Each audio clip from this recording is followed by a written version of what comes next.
So we've established that the moral foundations for anarchy are self-ownership and non-aggression. These are firm moral principles. They cannot be bent or broken. Any violation of these principles is immoral, and any actions that violate those principles are illegitimate. Government, in order to exist, has to violate both of those principles. 1. Through taxation. Government is funded through taxes, the confiscation of wealth. When government takes your money, they're not just taking your money, they're taking the time and energy that you spent making that money. You voluntarily labored for your customers in exchange for capital. That capital is now being given to someone else.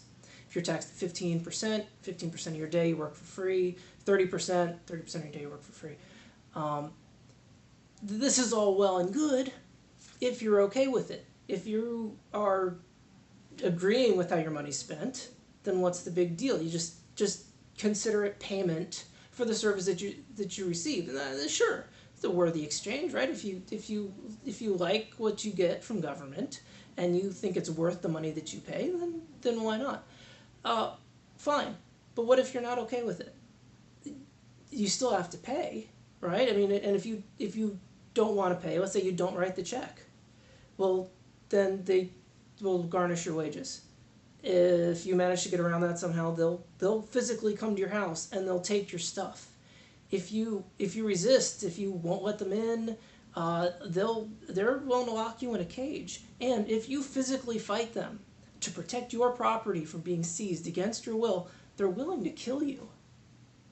So the federal government is willing to use deadly force to take your time and your money against your will. You're under threat of death being forced to work for the benefit of others.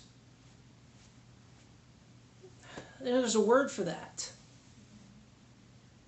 So we haven't even gotten past the funding of government yet, and it's already violated both the non-aggression principle and self-ownership.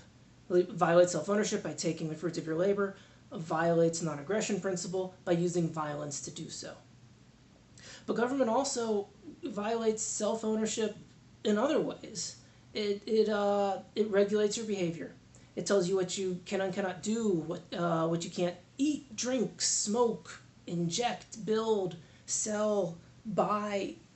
Perfectly peaceful, even if unwise activities are forbidden. And these aren't, we'd really rather you didn't suggestions. These are, if you do them, we'll take your stuff or lock you in a cage rules. Remember that all individuals have a right to exercise dominion over their lives in any way, so long as they don't forcibly interfere with the rights of others to do the same. So any peaceful activity should be permitted. Government can't exist without violating both self-ownership and non-aggression.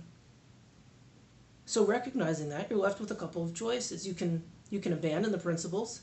You can believe that individuals don't own themselves, that we are all slaves to another person or group of people, that we aren't born equal, that some people are entitled to tell you how to live your life. You can believe that it's okay to use violence against peaceful people, that it's okay to take the product of someone's labor against their will, to force them to work for free for the benefit of others. Or you can stand for what's right and what's true to the principles and abandon the idea that government is moral or necessary, and instead seek peaceful and non-violent alternatives. And that's what anarchy is. It's a belief that we should seek those alternatives. And anarchists do have solutions. We don't just complain, but we offer alternatives. And that's what I'm going to talk about in the future videos.